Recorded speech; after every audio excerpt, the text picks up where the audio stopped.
Pada strategi hard power approach, BNN melakukan tindakan represif melalui aspek penegakan hukum yang tegas dan terukur dalam penanganan jaringan sindikat narkoba.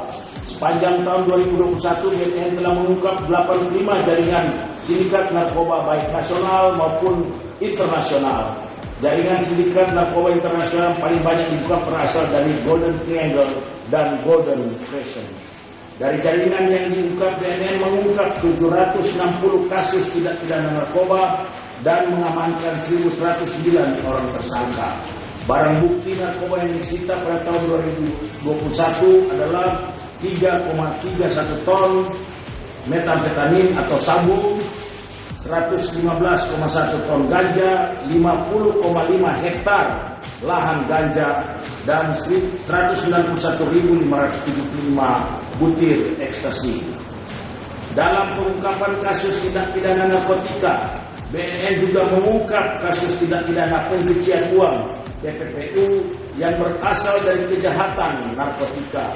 Dari 14 kasus TPPU yang diungkap dan 16 orang tersangka yang diamankan, BNN telah menyita barang bukti TPPU berupa aset dan uang tunai sebesar 108,3 miliar rupiah. Strategi hard power juga dilakukan BNN dengan melakukan joint operation sebagai bentuk sinergitas dalam pemberantasan narkoba dengan seluruh kementerian dan lembaga institusi terkait yang telah dilakukan sebanyak 199 kali. Operasi BNN RI di akhir tahun dari jaringan Golden Triangle dan juga jaringan nasional dari Madura dan Jakarta seperti ada yang di depan kita telah mengungkap jaringan tindak narkoba dengan barang bukti 163,8 kg sabu. Ini kita bersama untuk mewujudkan Indonesia bersinar, bersih narkoba. War on drugs. Terima kasih, itu bentuk dukungan dari Pak Iksan dan kawan-kawan.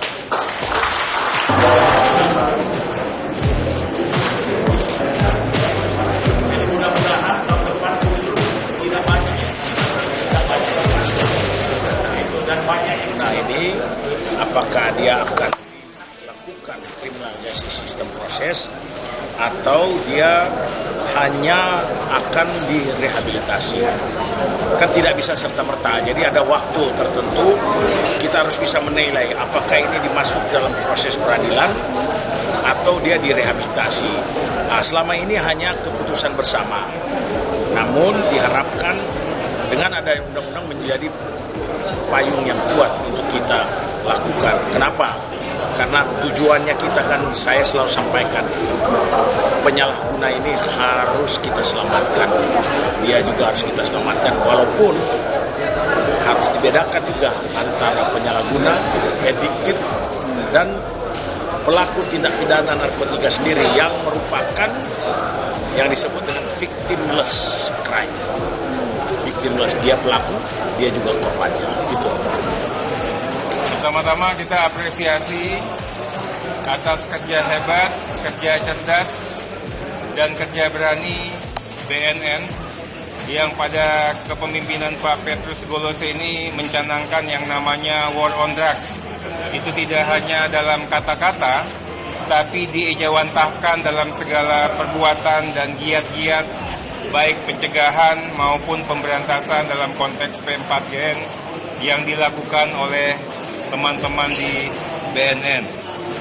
Yang kedua, kita apresiasi betul terkait dengan press release akhir tahun terkait dengan kinerja BNN RI tahun 2021. Ini memperlihatkan sebagai wujud pertanggungjawaban kerja-kerja hebat Badan Narkotika Nasional di mata publik. Juga memperlihatkan bagaimana wujud kerjasama, kolaborasi, koordinasi, gotong royong, satu padu untuk perang terhadap narkoba. BNN kali ini tidak hanya menjual dirinya sendiri, tapi bersama-sama dengan semua stakeholder.